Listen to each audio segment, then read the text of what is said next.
ओम नमः सिद्धेभ्यः सम्यक सुप्रभात। आज माघ कृष्ण नवमी का यह शुभ मंगल पावन दिवस है और आज जो हमें संदेश प्रसारित हुआ है वह हमें यह बोध कराने वाला है कि किस प्रकार से मेरा आत्मा अखंड और अविनाशी है और किस प्रकार से मेरा आत्मा शुद्ध बुद्ध अविरुद्ध है।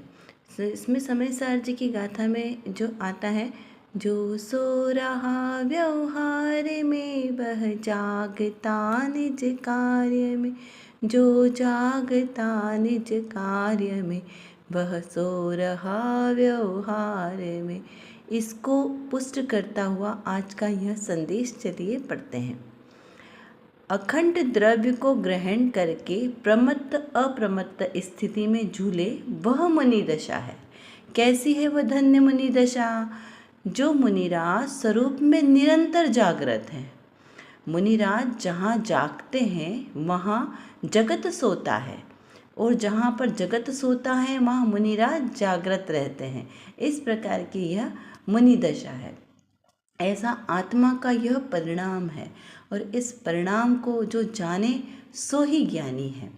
एक श्रोता ने यहाँ पर प्रश्न किया है कि विकारी पर्याय को द्रव्य से भिन्न और शुद्ध पर्याय को द्रव्य से अभिन्न क्यों कहा गया है?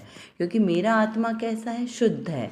तो मेरा आत्मा यानी मेरा द्रव्य स्वभाव शुद्ध है और ये जो मेरी पर्याय है वह अशुद्ध है। पर्याय कौन सी? मनुष्य, तिर्यंच, नरक, इन गतियों में जीव का परिभ्रमण वो पर्याय रूप से होता है। तो यहाँ पे कहा कि द्रव्य से अभिन्न स्वयं को कहा है, तो वो किस अपेक्षा से कहा? तो उसका समाधान करते हुए कहा यहाँ पर कि विकारी पर्याय पर द्रव्य की सन्मुखता करती है, इसीलिए विकार को द्रव्य से भिन्न कहा है। और शुद्ध पर्याय जो स्वद्रव्य के सन्मुख होती है, अतः शुद्ध पर्याय को द्रव्य से अभिन्न कहा है।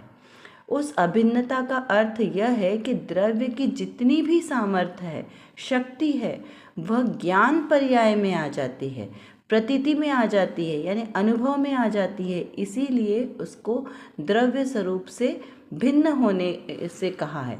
और दोनों भिन्न भी है, अभिन्न भी है। तो दृष्टि कैसी? द्रव्य दृष्टि और पर्याय दृष्टि। तो द्रव्य दृष्टि से जीव द्रव्य आत्मा, और वह कैसा है? पर्याय से अभिन्न है। क्यों? क्योंकि द्रव्य के आश्रय से ही तो पर्याय निकल रही है, इसलिए उसको अभिन्न कहा। और भिन्न इसलिए कहा क्योंकि द्रव्य तो कैसा है? शुद्ध है।